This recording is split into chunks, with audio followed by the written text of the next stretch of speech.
3D printing is growing in popularity every year, with new printers making it more accessible than ever.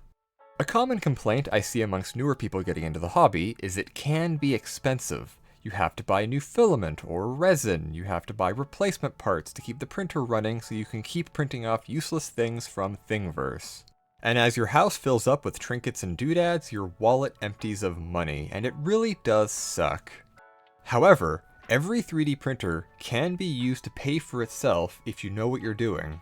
Originally, I had thought about making a course on like Skillshare or something, but then I thought, nah, I'll put it on YouTube for free so that Google pays for it so you don't have to. One of the first things to consider before getting into this is what kind of printer do you want to use? The two main kind of printers you're going to encounter in the commercial market are SLA and FDM. SLA printers use resin, FDM printers use filament. I personally use FDM printers because they're easier and cleaner to use, but SLA printers do get you cleaner prints overall. The resin's just a hassle, I don't like using it, but that's a preference thing. Either printer will work and can make you money. There are also printers that use lasers to sinter metal to make metal parts. I think they're really cool and I would love one. Unfortunately, they're like hundreds of thousands to millions of dollars, so yeah, I'm not getting one of those. Anyways, you can usually get a good printer for under $500 that'll fit on your desk or in a corner of your room. My first printer, and the one that actually makes me the most money still, was a simple Ender 3 Pro that I got back in 2019 and modified a bunch. It was around $300 when I got it, and it's more than made up for that in the years since. My other two printers are an Elegoo Neptune 3 Max and a Bamboo Labs A1 Mini. All three printers are set up to do their own thing, and I use each one for a different type of job. We'll come back to that a bit later. Once you have your first printer, if you are brand new to 3D printing, I would recommend just printing stuff you like. Go on to Thingiverse and just find stuff that you want to print off, trinkets, toys, whatever. Learn how your printer works, learn how the software works, and get a feel for the idiosyncrasies of your machine.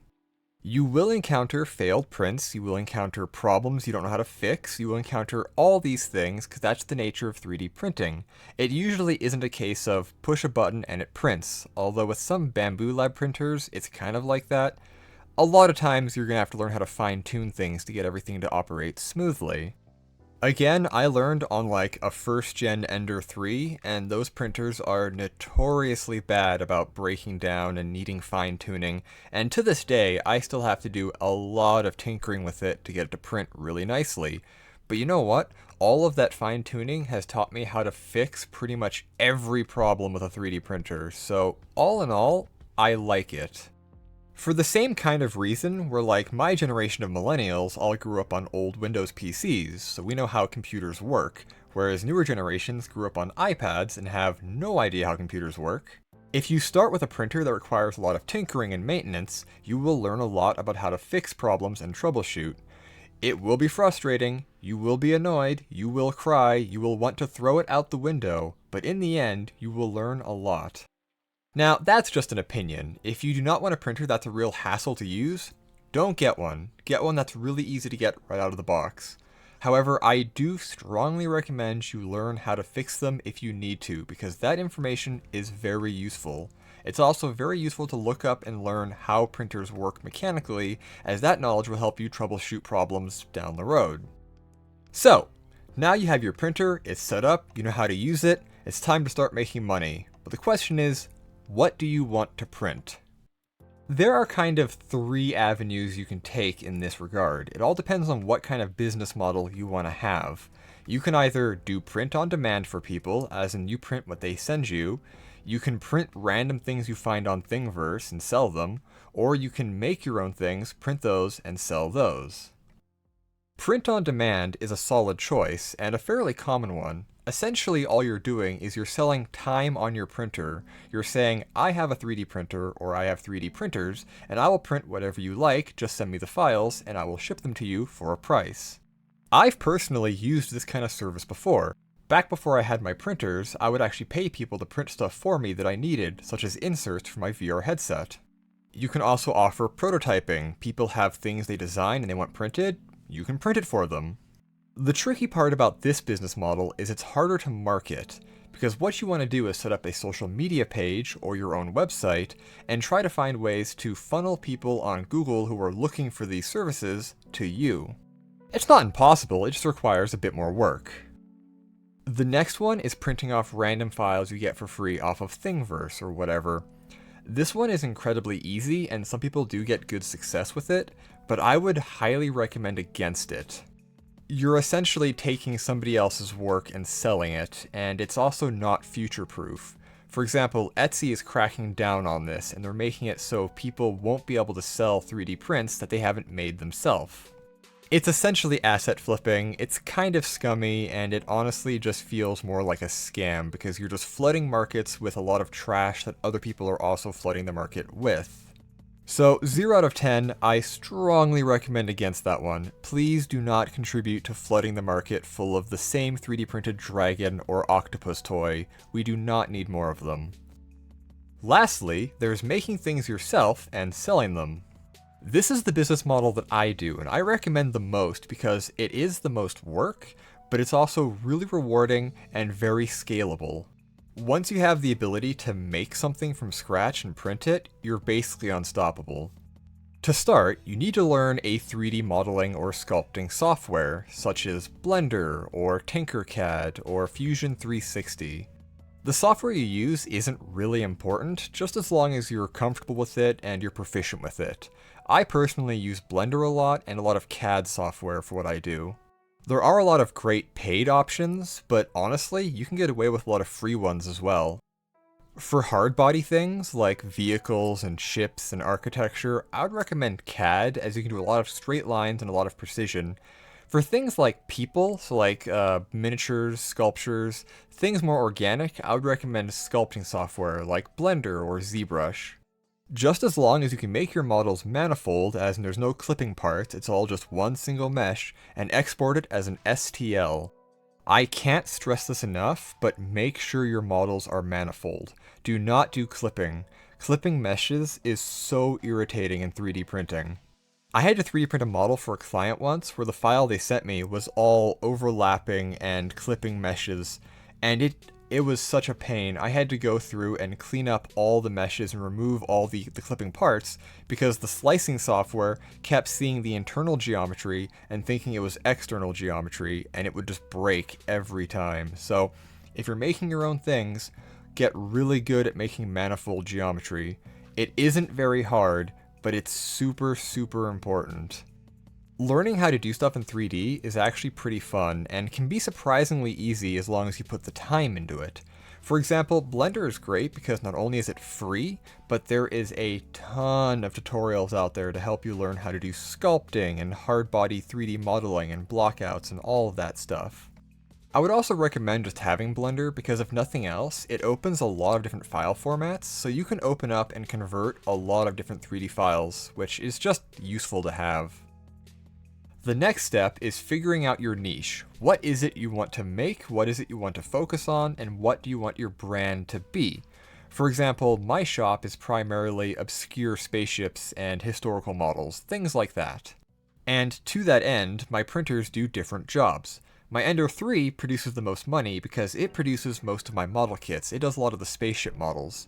My big Neptune 3 Max, it's a big printer. I use that for costume parts, making armor pieces and cosplay things that people can wear or use. And my A1 Mini is really good at fine details, so it does small things like figures and tiny statues. You also want to determine what it is you're going to be printing in primarily. I don't have a lot of experience with resin printers, so I'm not sure the different kinds of resin, but I do a lot of FDM printing, so I know a lot of filament.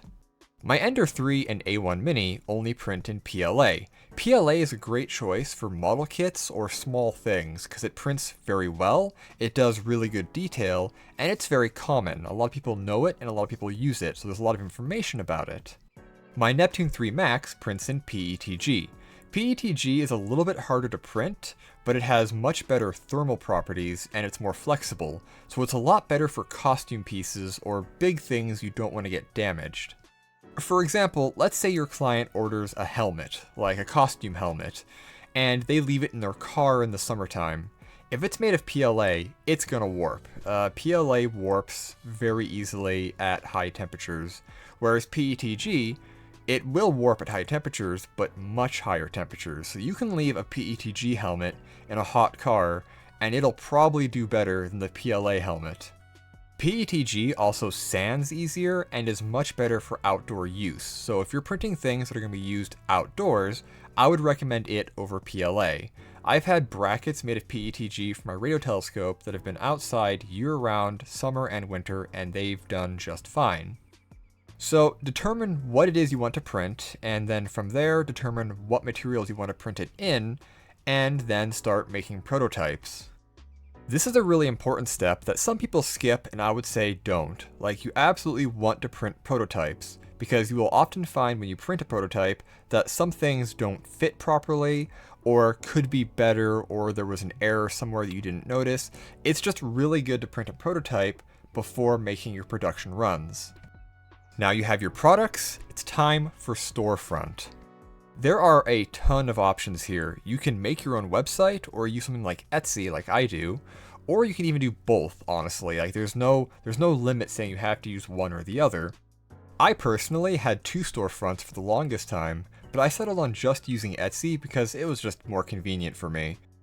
If you choose to make your own website, another thing to keep in mind is that you will be in charge of SEO, search engine optimization.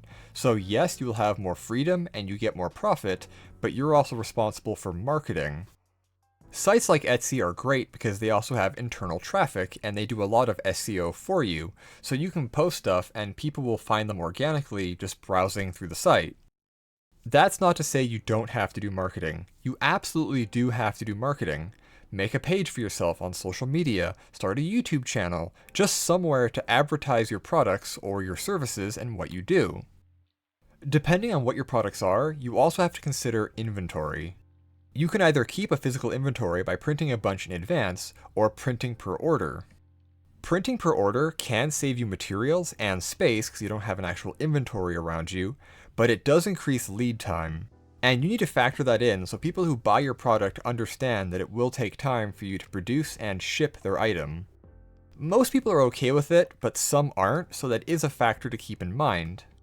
What you can do is actually a hybrid, where you do print per order and just see what items are more popular than others.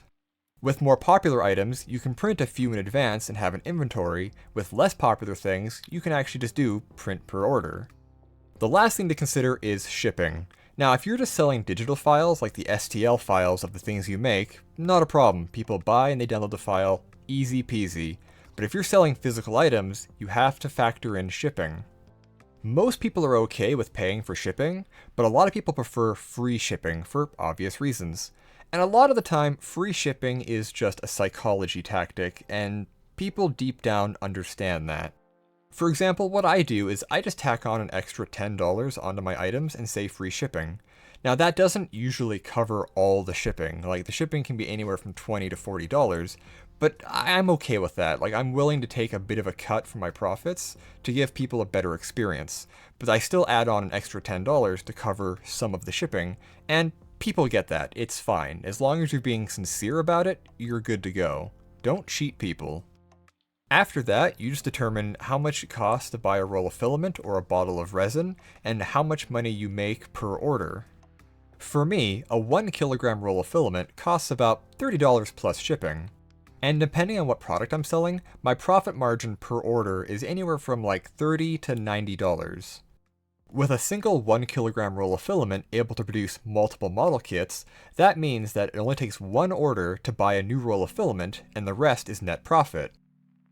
And there you go, your printers pay for themselves and you get a little bit of income.